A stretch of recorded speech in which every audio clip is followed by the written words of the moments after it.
Okay, well, welcome to the show, Kenyonna Geraci. I'm so excited and am thrilled to be interviewing you. I've known Kenyonna for a long time, and years ago, she told me that she was wanting to intern for Elevation Church. I don't know if that was 3 years ago or however long Yeah, ago it probably three was, years ago now. 3 years ago now. And she recently, not only did she recently get back from the internship, but she also recently got married. So there's a lot of big life changes for Kenyonna happening right now. And I just want to open up and ask you, Kenyonna, tell us the process of you getting accepted. I mean, you waited 2 years. What was it like when they gave you the call and was like, girl, you're in? Tell us about Right, it. right. Um, well, I'd say like it's like a three-step process, but Okay. I got like the first email, I want to say maybe in like early August or something of last year, and it said that, Okay. hey, you've been moved to the next process of like being selected for an intern. Mhm. And I'm like, okay, like how many processes is there? um, Right. and because I've been waiting for 1.5 years, so I'm like, okay, hopefully this isn't like an interview where sometimes some interviews you go to, they have like 4 different steps, then you meet the CEO. It's like, do I really need to go through all that to get in? Right. But I'd say Right. this was like the same thing though. So after August, I got like another email, maybe like early September, October, Yeah. saying that you've been moved to the next process, which that's when someone reaches out, like a supervisor reaches out to you and says that they're interested in you. Maybe like kind of just like an interview, just getting to know you, what you like to do, um, Yeah. your future goals, why elevation, those kind of questions too. Right. So then I got a call from a supervisor at University City, and I interviewed with her. And then I had just got engaged too when I interviewed with her. So like Wow. that's not what you want to talk about in an interview, because it's like, well, like where do you see this going? Like you're on a different Right. path now. So I feel Mhm. like that's what a lot of the questioning was when I was interviewing with Mhm. her. Then I get an email, maybe like, I don't even think I got an email 2 weeks later. She never like reached back out to me. So I like reached out to them again, and um, I had asked like, hey, what's the process with this? Me being Right. an intern now, and then so basically she had chose another candidate, so they get like 3 or 4 candidates that they might consider for their Okay. intern. And then after that, I'm like, okay, I've been doing this for a year and a half. I was 25 at the time, and supposedly that's like once you turn 26, you can no longer intern. Wow. It's not. I don't think it's like a thing set in stone, but it's some kind of protocol they have. So just so that you're not Yeah. like 42 trying to be an intern with 18-year-olds. um, Right. We can have that. yep. So basically, I then interviewed again. After that little process, I had reached out to another person, and then I got interviewed again at another campus at the Mooresville location. And then Okay. I'd say 2 weeks before the internship started, I got selected. Wow. Yeah. And were you just like, oh my gosh, I can't believe it? Like, were you Um, like beyond yourself? yeah, I'd say there's lots of mixed emotions, because I was gonna be leaving for 3 months from my fiance, Right. and it was like Right. 2 weeks before it started. So I was Right. planning on like leaving, but I didn't have everything like together or packed Yeah. away. So I'm like packing like crazy in a week and just doing all these different changes, and at the same Yeah. time preparing for my wedding. So that was like just Right. a lot going on at that time. Dang. A lot of change. That's crazy. What did your fiance think when you were like, peace out, bro? All right, right. um, so the first acceptance, he was like, dude, are you trying to get away from me, or like, why'd you apply so far away? And Right. I had to explain to him, I had started dating him in April, but I had applied like not only a year and a half before that, but I also applied like early January, I want to say, of last Wow. year. So Okay. he didn't take it very personal, but eventually I'd say he Yeah. kind of like came along with it. Obviously I went. So Yeah. we saw each other a few times throughout that process too. So it wasn't as That's cool. difficult. Yeah. So tell us what it's like at Elevation Church. Like what's the culture like? Because everybody wants an inside view of Elevation Church. I Right. mean, it's beyond me that you got accepted and got to go because I hear of people here in Arizona like wanting to do that, but it's a 2 year wait or few year wait. And Yep. so when I remembered you and I'm like, but wait, my friend, she already did it. So I'm like, let's get the inside scoop here. Like, what's Elevation really like? Like, what was Yeah. your experience? I'd say it was a very fast-paced culture and very young and youthful too. I'd say everyone was definitely under 40, maybe max, Yeah. besides maybe the 7 families that started with them. But everyone that was at my campus, my supervisor was 28. I'm 26. So Wow. yeah, and he was the campus pastor. So I'd say like that was Wow. very, it was very youthful in that Mhm. arena. And I had like long days too. So it was like on a Sunday at least. Like some campuses are permanent buildings, so that means that they own a building and they don't have to do any setup or tear down. But there's also, Mhm. I'd say, a good 10 buildings maybe that aren't permanent, so they set up and tear down Yeah. every Sunday. Right. And that process could start as early as 6 a.m. to ending at 4 p.m. or 3 p.m., depending Okay. on how many experiences they have. And they also call them worship experiences, not a service either. So, Okay. yeah. And what internship did you sign up for? And how many do they have? Like, how many different options of internships do they have? I'd say they have maybe like 5 different. So you could be in the e-kids department. You could also be Okay. inside. It's something called the guest experience director. So you can intern with the Hmm. guest experience director. You can also intern with outreach. You can intern in Okay. the outreach department, and you can intern in the creative department, which that's very broad, like video, all that kind of stuff. I think Okay. singing would go along with that too, actually. And Okay. um, I'd say the last one was the youth department. You could intern Okay. there too. Yep. And tell me about, because I remember last time we talked, you explained how the church is very family focused and they've just now recently introduced a youth group type of thing. Can you Yep. kind of explain that a little bit?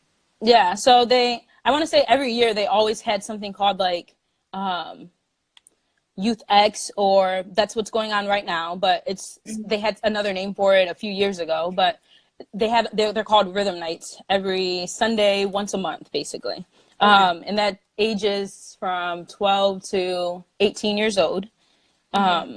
So after you get out of 5th grade, you go sit in the main experience. Basically, you sit with your parents, Wow. and so that And age group. that's kind of young for a lot of people that go to different, like, you know what I mean? Like, you Yeah, yeah, stay in a group until you're like an adult, which is like 18 or older, you know? yep, yep. That's Most crazy. churches, I'd say, start them off in the main service at maybe like 16, 14 at Yeah. the least, but 12 Yeah. was something very new for me. And they could also start serving at that age too. So Wow. um I'd say that was super cool actually, because Yeah. I'd say over time with the church in general, that and in Mhm. schools, that things are moving faster and kids are learning faster too. So like, Right. why not put them inside the main experience Right. and kind Right. of go with their age more so now Hmm. than before, you know? Hmm. Um, but they So just what? introduced it, I want to say a few months ago, Rhythm Nights. Okay. Yeah, Okay. maybe 6 months ago now, but not that long Hmm. ago. So another question would be, what kind of expectations did you have going into the internship Um, in your mind? I'd say, well, so they had something called, like you see your expectations online, where like how much you get paid a week, and then some things that you do weekly. So Oh, okay. two of So they them paid was, you for the internship? I didn't know that. That's cool. they did. It's online, so it's no secret. It's 150 a week Okay. that you Okay. get for interning there. Um, Cool. Basically covering your food or transportation, stuff like that. They also house Yeah. you too if you are from out of state, so that part was Okay. super cool. Yeah. Um, my expectations, I'd say, like from a church perspective, because I've been in ministry and church like my whole life. So I'd say Yeah. that I thought that it would be like I was always just a volunteer at church. So I never had to like I didn't leave until the volunteers left. Like I never knew what that felt like. So I'd say my Mhm. expectations of that um were so much more different than what I did experience with that too. Mhm. Um Not anything super crazy or super out of there, but they did have like a fitness part and they had a speaking part where you had to like give sevens. And like I like on the first day they basically told you this. And Uh-huh. the first day we also did boot camp. So from Wow. boot camp to speaking, I was like, oh no, like I'm not going to be giving any teachings. Like, that's not what I signed up for. Right, speaking. Yeah. So I'd say I did not expect that at all either. Mhm. I didn't know that was going to be a part of it, and that you would be critiqued on it too. So it wasn't like you just kind of like got up and showed your heart, but you were like, hey, you showed your heart, but this is what you did wrong. This is what you could have did better as you spoke. So I'd say those things I didn't expect, but they were very good. Very good. Yeah. And then what were you expecting and then it didn't happen? Or what were you surprised by when it comes to the culture at Elevation Church? I'd say I was surprised that like a campus was ran by the campus pastor, basically. So there's 17 locations, and Pastor Stephen he oversees all of them, but he's not at everyone. Like, he doesn't go to all of them every week. So it's a lot for a campus pastor to have all of that in his hands, basically, and all the people. Yeah. But the differences in all the campus pastors. So we did this thing where you traveled to 3 other locations, basically, and you also had a chance to do that, to check out another location during your internship, and just kind of see like how different it was. And because of the different demographics in the different areas, like, there are so many differences at every campus, and I didn't expect that at all. Like, I didn't expect, like, it's one church, but it was so cool to see so many differences still. And people's, from personality to the campus pastor's age. So I'd say there's maybe like a 38-year-old campus pastor too. So the ages vary too. It's not just like everyone's like 22 or just got out of college or anything, you know? So those differences, those expectations were very different. Yeah. Now, do you feel like, for you personally, that you grew a lot spiritually too from the internship? I'd say like my own personal growth, I'd say that I grew. That expectation was different for me. We had teachings twice a week as interns, and a lot of the teachings could be like motivational or encouraging, but not very just like biblically sound. So like what you kind of expect from like your pastor standing up there on a Sunday, like, we're going to talk from the book of this, or it wasn't like that all the time. So that expectation was different. And I'd say like maybe mid part of the internship, I kind of like just had to like wake up and like not expect someone else to spiritually feed me all the time. And that can't be an expectation in an internship, let alone your own life.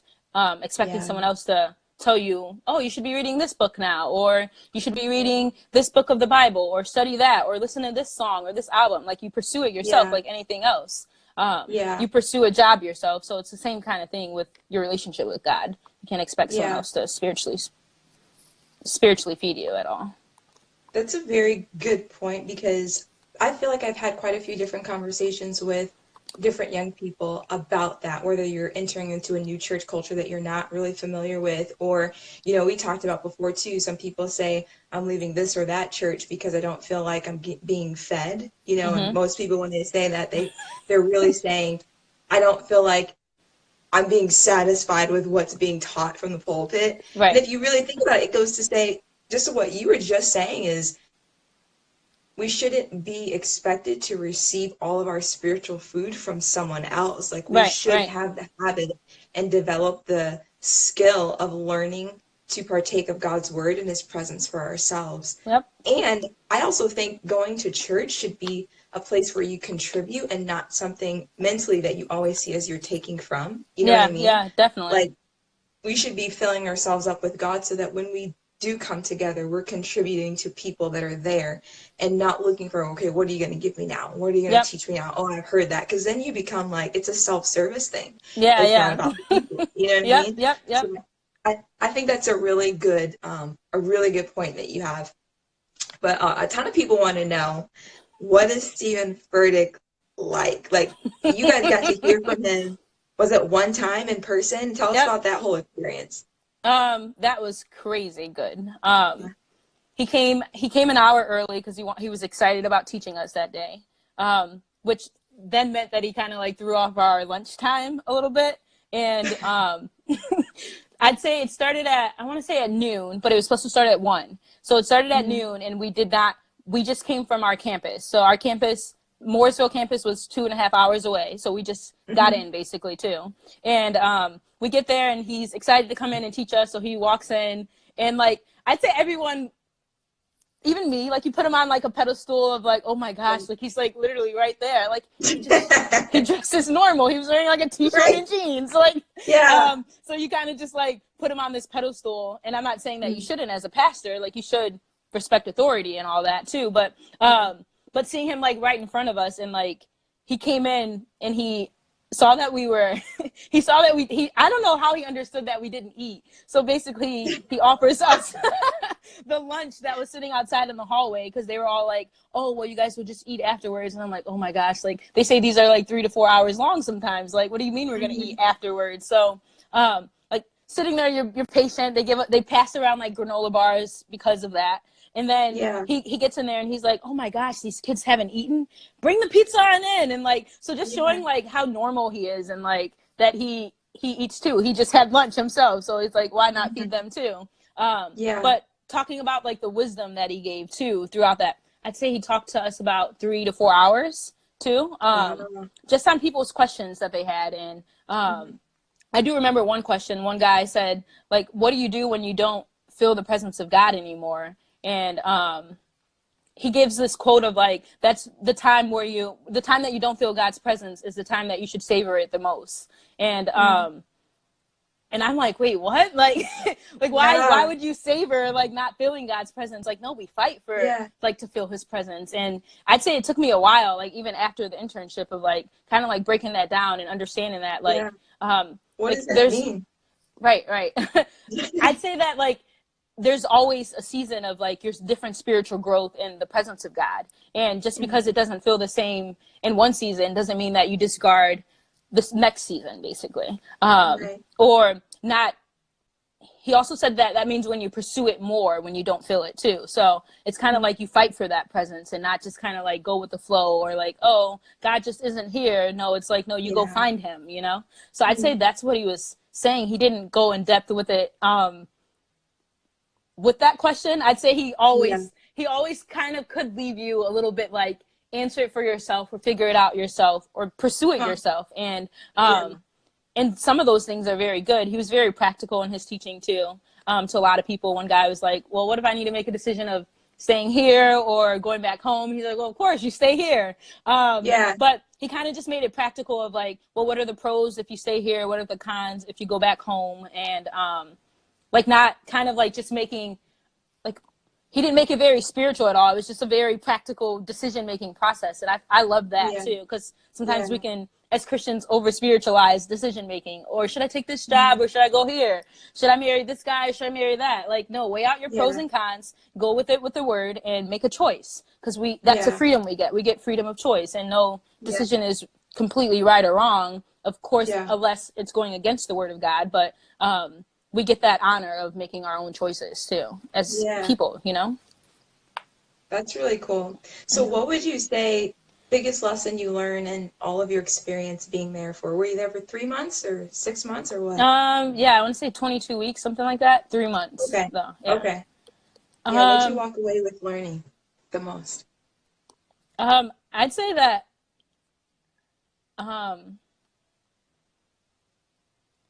like you can't put character on a resume at all. So I'd say that over church and all the experience I've had with church too, like it's not just like a job that you apply for working at any other kind of store or anything, but you need to have you can't develop character in a few days or a few weeks. Like it takes time to do that. So I'd say that's what I walked away the most with it, of that like ministry isn't just a career, but it's a calling. Like you feel called to love on people. You feel called to grow the kingdom. You feel called and you are passionate about other people that are lost and that are confused. Like you need to feel called to that, not just want to fill up, make 40K a year. Like that's not what church is about, or that's not what ministry is about. It's so much bigger than that. Your heart has to be for the people all the time. And I'd say that's what I walked away with now, even wanting to go into ministry full time and experiencing that. It's like, whoa, like if I never experienced that at all or had that wake-up call in my career path of, okay, can you just stop playing around with it and just go into ministry and do that full time? Or like, and full time doesn't always mean that you're like, you get a paid career or you are, you know, you're doing, but like your whole heart is in it. That's full time ministry. That you feel that people's lives matter so much more than you because everything is so much bigger than you. And that's what I'd say I walked away with. That's good. Yeah. That's awesome, Kenyonna. Yeah. I'm so glad you got to have that experience. That is truly a one-of-a-kind thing, and not everybody gets to do something like that. But I'm excited for what you're doing, what you and your husband are doing. Dan, shout out to Dan Geraci. No, that's really cool. So if people want to just stay in touch with you and follow you and what you're doing in ministry, wherever you're at, how can they do that? How can they best stay in touch with you? Well, they can follow me at Kenyonna Geraci, but I'm also a member at New Day Church, so that's where they see me at. Yep. Cool. That's awesome. Well, thanks, Kenyonna, for your time. I so appreciate you taking time to do this interview, and we'll definitely stay in touch. No problem. See you. Bye, Erin.